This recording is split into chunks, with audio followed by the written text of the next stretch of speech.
Balitang Express. Balitang Express. Inilabas ni Pangulong Marcos Jr. ang Executive Order No. 94 na lilikha sa Independent Commission for Infrastructure o ICI. Ang ICI ay kinabibilangan ng isang chairperson at 2 mga miyembro. Pinangunahan ni Pangulong Marcos ang paggunita sa ika-108th birthday anniversary ng kanyang ama at kapangalan na si dating Pangulong Marcos.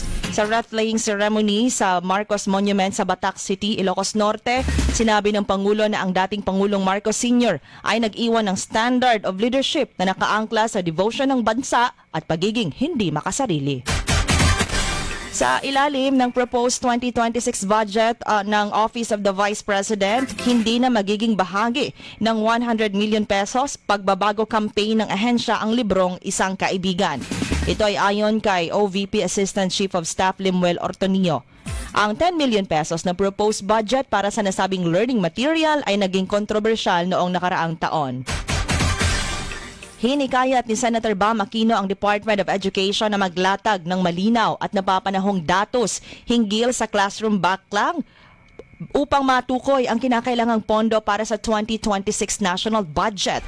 Ito ay matapos malaman na wala sa listahan ng DepEd na papalitan ang 10 taon ng condemned classrooms sa Malabak o sa Pampanga na kanyang binisita.